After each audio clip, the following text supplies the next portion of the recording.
This is the Randi Rhodes Show on 960 KNEW and online at 960KNEW.com.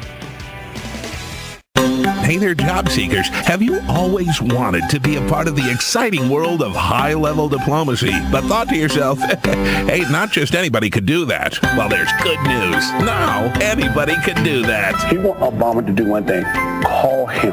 And we do mean anybody. At the South Jersey School of Radio Broadcasting, Truck Driving, and Manicure, we've expanded our course offerings to include a new doctoral degree in diplomatic stuff. Just listen to one of our proud recent graduates. He said, if you can, Dennis, I don't want to do war. I don't want to do war. At South Jersey School of Radio Broadcasting, Truck Driving, Manicure, and now International Diplomacy, you'll learn to look beyond human rights abuses and nuclear sword rattling to find the real dictator underneath. He's a great guy. He's just a great guy. As a bonus, we'll teach you how to do paraffin wax treatments to soften cuticles. And don't worry, you don't need to speak a foreign language to be a diplomat. Quite obviously, you don't need to be all that proficient with English. Oh, I'm sorry, proficient means good at it. He don't want to do that. He don't want to do that. At South Jersey School of Radio Broadcasting, Truck Driving, Manicures, and International Diplomacy, we guarantee our graduates a job. Doesn't matter if you've been out of work. It doesn't matter if you've been out of the job market.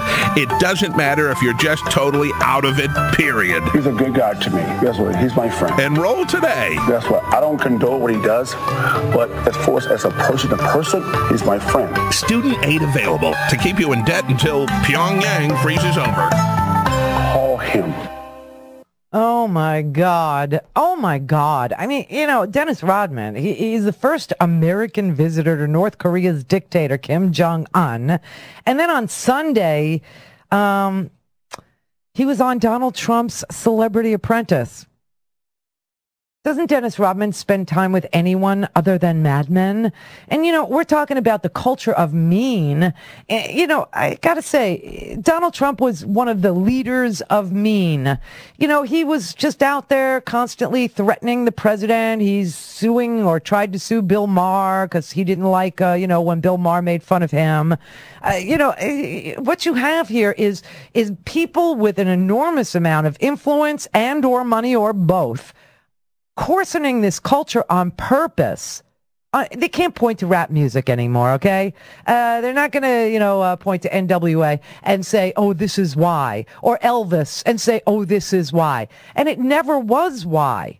The why of why we are mean is because people with power, money, and influence, they get together. They form a cabal. They start pointing at people. They start looking down their nose at entire groups of people, and they say they're to blame for your lot in life, and that's who you should be angry with. And every time they've ever done it successfully, you end up with mass incarceration or North Korea-like circumstances or Germany circumstances or, you know, a prison full of people who have done nothing except get caught with marijuana or with some drug and didn't do anything violent. And they're in there for, you know, the majority of their young lives. Then they get out. They have no civil rights. Then you point to them and say, well, that person's a felon, so they must be purged from society forever. Then you have the Supreme Court say, you know, and by the way, voting is a racial entitlement anyway. That's how it's evolved in this country, and I'm so sick of the racial entitlement.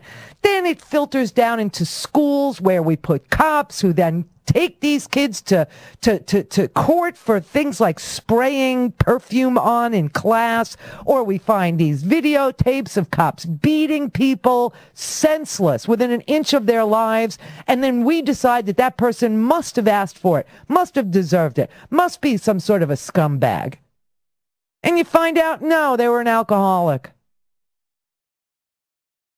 They were somebody that, you know, needed rehab, not to be beaten within an inch of their lives.